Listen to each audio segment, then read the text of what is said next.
Halo guys, apa kabar? Kembali lagi di channel kami, Siddhartha. Nah, hari ini kita mau bahas yang ringan aja deh. Seperti di tempat coffee shop, bukan warung kopi. Sekarang gaya dikit lah, pakai coffee shop ya teman-teman. Udah mau Natal, udah dekat lagi tahun baru. Ya, di akhir tahun ini ya harapan saya semua yang, terutama yang nonton lah ya, dan kita semua ini ya bisa bareng sama keluarga tuh makin erat, hubungannya makin oke, dari kesehatan, dari hubungan antar family, antar teman, bisnis, semuanya God bless you all lah teman-teman. Ya terutama ini kan udah di penghujung tahun ya, jadi biasanya tutup buku dari perusahaan atau misalnya kita punya bisnis, kita punya dagangan konvensional gitu. Apapun itu bisa memberikan hasil yang terbaik lah buat teman-teman. Anyway, saya mau membahas apa yang berhubungan dengan market deh teman-teman. Karena gini, masih ada beberapa teman-teman yang berpikir kalau apakah market ini akan pulih lagi atau tidak. Di market jam tangan, di market saham, ada kripto, ada properti dan lain-lain lah ya. Sebenarnya kalau properti itu di Indonesia nggak terlalu kena dampak signifikan sih kayaknya. Karena menurut saya properti itu dampak signifikannya ketika awal-awal COVID di mana orang panik gitu ya. Kalau sekarang apakah properti akan turun lebih dalam lagi? Saya pernah lihat videonya salah satu pembicara dan salah satu pebisnis di Indonesia yang sangat berpengaruh juga ya dalam bidang properti. Ya, saya nggak usah ngomong nama deh, tapi menurut beliau dia bilang bahwa properti di Indonesia itu sejak tahun 2018 itu belum mengalami kenaikan harga yang sangat tinggi. Jadi mungkin dari tahun 2012-13 gitu ke 2016-17 harganya sangat signifikan naiknya. Dan udah cukup lama stuck di harga, kurang lebih di harga sekarang ya. Dari 2018, 19, 20, 21, 22, udah 5 tahun. Nah, maksudnya gini, berarti kalau misalnya grafik saham lah ya, kalau grafik saham mungkin ini bisa menjadi yang namanya support lah gitu. Jadi lagi membangun support. Mungkin nggak turun, mungkin banget di mana narasi resesi dan lain-lain. Tapi kalau mengalami crash kayaknya enggak sih. Maksudnya sekarang dengan harga segini aja udah bertahun-tahun segitu, orang untuk jual lebih rendah lagi kayaknya males kayaknya ya. Jadi untuk naik lagi pun kayaknya butuh waktu. Jadi rasanya kalau di properti sih kayaknya nggak terlalu akan dalam lah kalaupun terjadi koreksi atau crash gitu. Nah, yang pertanyaan besar, karena channel ini adalah channel tentang jam tangan, di mana rata-rata dari harga tertinggi market, gray market ya, jam tangan Rolex, AP, dan Patek lah kurang lebih. Ini udah mengalami penurunan ya, rata-rata lah sekitar 50%. Ini pertama kali yang saya alamin sih secara pribadi, ini penurunan tertinggi sih. Jadi sejak COVID turunnya aja nggak sampai 50% dari harga tertingginya gitu. Ini luar biasa. Jadi kalau berdasarkan pengamatan analisa saya, jadi bukan sesuatu yang pasti lah gitu. Ini juga bukan financial advice. Teman-teman pernah lihat di video saya sebelumnya yang tentang Rolex Certified Pre-Owned itu ya. Nah, kalau misalnya si Rolex ini sampai mau masuk ke dalam pre-owned market gitu, jadi dia mau memberikan warranty dan memberikan sertifikasi kepada pre-owned jam tangan lah gitu. Menurut saya ini, dan harganya itu di authorized dealer itu lebih mahal daripada gray market. Menurut saya ini adalah salah satu bukti di mana jangka panjang market pasti ada pemulihan. Tapi balik lagi ya, apakah 100% ya saya nggak tahu. Saya rasa sih chance-nya lebih dari 75%, tapi big question mark-nya adalah kapan. Jadi kapan akan pulih? Nah itu yang nggak tahu. Cuman ini udah kelihatan bahwa Rolex memberikan certified pre-owned ya, authenticity pre-owned, warranty pre-owned. ada opportunity di sana. Kan di video saya sebelumnya saya pernah cerita bahwa 20 billion Swiss franc ya perputaran market di jam tangan second. Dan diperkirakan di 2030 kurang lebih bisa mencapai 35 billion, berarti hampir ngelipat gitu ya. Di mana ada perputaran uang, di situ ada opportunity, dan di situ ada market, ada profit, ada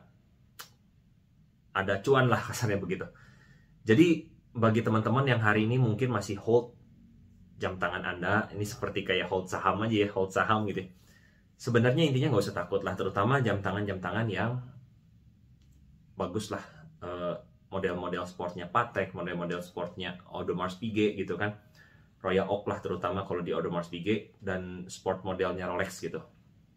Bahkan Datejust-nya Rolex yang size tertentu ya, 41, dan mungkin secondary option dari Datejust 41 mungkin di size 36 ya, itu yang cukup diminati gitu untuk di pasar Rolex gitu. Juga Oyster Perpetual, Yachtmaster yang 40 gitu kan, terus ada yang macem-macem lah, Sky Dweller, kayak gitu-gitu lah kalau di Rolex gitu.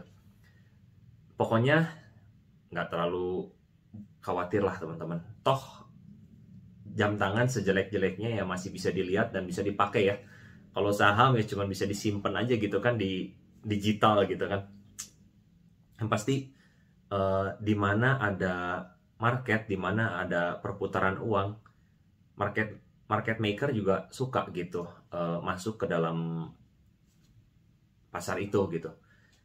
Terus ini konspirasi teori ya, konspirasi teori. Ini belum hanya pembahasan santai lah, maksudnya jangan dijadikan oh serius banget sih begini, enggak gitu. Cuman saya pikir kalangan the elites lah ya, the elites, kalangan high class, the elites kan konon katanya konspirasi teori itu yang membuat itu kan the elites global kasarnya ya, para orang-orang yang memegang uang triliunan, miliaran dolar, triliunan dolar lah gitu. Harusnya ya mereka juga kan suka dengan luxury goods. Ini kan salah satunya luxury good yang bisa dijadikan instrumen investasi gitu. Jadi one day mereka juga pasti kasarnya mah bahasanya serok lah. Mereka serok harga murah udah turun. Ini juga mereka lagi butuh waktu untuk momen kapan ini akan dinaikkan lagi gitu pasarnya. Ya itu sih teman-teman. Jadi pembahasan kita ringan-ringan sedikit berat gitu ya. Ya semoga pembahasan ini bisa memberikan apa ya, gambaran dan juga nggak bikin panik lah di teman-teman yang udah punya atau sempat beli luxury watch di harga koreksi tapi bukan yang paling bottom. Karena sekarang kayaknya contoh Daytona Black aja udah di bawah 400 ya, udah angka 300-an lebih. Daytona White itu udah di 490-480-an yang baru ya teman-teman. Yang secondnya malah saya lihat di 460-an ada gitu. Terus seperti GMT Master ya, Pepsi Root Beer gitu udah di bawah 300 tuh ada gitu yang jual di situ. So santai teman-teman kalau yang pernah beli kemarin ini tapi harganya antara sedikit di atas ataupun di atas harga hari ini gitu. Take your time, lebih baik kita fokus sama pekerjaan kita. Kalau misalnya kita nggak terlalu apa ya, yang nggak suka ambil resiko lebih gitu ya, ya udah Anda ya kerja yang benar, nabung aja gitu kan, saving. Tapi kalau misalnya Anda punya belief di ketika crash ini suatu saat akan balik lagi, ketika Anda ada uang lebih, uang dingin terutama, bukan uang minjem ke bank atau uang minjem online, di harga koreksi ini Anda bisa dollar cost averaging atau bahkan beli di harga rendah seperti ini. Kita nggak tahu mana bottomnya ya, jadi Anda bisa mengaverage harga jam tangan Anda bisa, kalau Anda yang pencinta jam tangan ya. Tapi kalau Anda misalnya mau averagingnya, saya mau beda instrumen deh, misalnya saya mau ke kripto atau Bitcoin lah terutama ya, dengan harga yang udah turun. But it's not financial advice again ya teman-teman, ini cuman sharing gitu. Kalau teman-teman mau invest ke Bitcoin ya Anda harus mempelajari dalam-dalamnya dulu deh. Jangan ikut-ikutan lah intinya gitu. Kalau Anda nggak ngerti, karena Anda tidak bisa tidur nantinya. Tapi kalau Anda sudah mengerti apa itu BTC, apa itu decentralized dan lain-lain. Kalau di bidang Bitcoin gitu ya, ya Anda mau DCA-nya ke beda instrumen, atau misalnya ada properti murah juga bisa, atau misalnya ada saham yang wah udah jatuhnya udah jelek banget gitu ya, jatuhnya udah parah banget, tapi Anda percaya bahwa ini perusahaan jangka panjangnya tuh oke banget, layak diinvest. Anda boleh juga DCA-nya itu nggak ke instrumen yang sama gitu, nggak harus ke jam tangan lagi. Tapi kalau misalnya Anda, kebalikannya lagi ya, kalau Anda sudah nggak hilang kepercayaan di let's say cryptocurrency atau mungkin saham atau instrumen lain, dan Anda mau DCA-nya atau dollar cost averaging-nya ke jam tangan gitu, dimana jam tangan juga kan udah turun 50% ya, boleh juga. Jadi nggak harus semuanya di jam tangan, nggak harus semuanya di emas, nggak harus semuanya di saham, BTC atau di properti gitu ya. Anda bisa diversification instrumen investasi Anda. Begitu sih. Jadi kalau untuk saya pribadi, kalau saya sih masih wait and see. Jadi kalau misalnya, bukan wait and see lah, saya kalau untuk ke market mungkin saya ada kepikiran cicil sedikit demi sedikit ke instrumen yang saya pelajari gitu. Saya nggak enak lah kalau ngomong di sini, takutnya menjadi financial advice gitu. Seperti itu aja sih teman-teman. Nah, mungkin kalau teman-teman ada komentar atau teman-teman ada masukan yang bisa menjawab untuk mereka yang masih ragu apakah market ini akan pulih sebenarnya ya di semua instrumen investasi lah ya, salah satunya kalau di video ini mungkin terutama di jam tangan. Intinya saya rasa akan pulih teman-teman. Jangan bilang saya rasa lah, mungkin di atas 75% chance itu akan pulih. Kenapa ya? Tadi saya udah jelasin ya, sampai Rolex aja mau masuk ke dalam pasar second gitu. Semoga video ini bisa bermanfaat ya teman-teman. Kita nggak tahu nanti di kemudian hari ternyata bukan cuma Rolex, tapi misalnya bisa aja Patek Philippe, FP Journe, Audemars Piguet, dan beberapa merek yang bagus, mereka juga mau masuk ke pasar secondnya gitu, dimana authorized dealer atau misalnya toko mereka juga diperbolehkan untuk menjual merek secondnya dengan di authenticity lah, dibikin autentiknya apa, certified-nya, terus warranty-nya semuanya dicek dulu, baru ada tag apa namanya secara officialnya gitu ya, baru mereka boleh jual. We'll see teman-teman.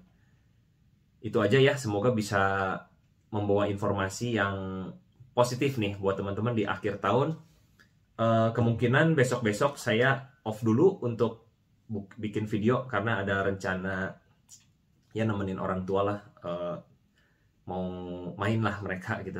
Sebenarnya tinggal satu sih orang tua saya, jadi dia mau main ya, ini dulu lah teman-teman, chill dulu, relax dulu gitu. Nanti mungkin antara setelah Natal atau setelah tahun baru, we'll see, ini akan ada video lagi. See you guys, sampai jumpa di next video.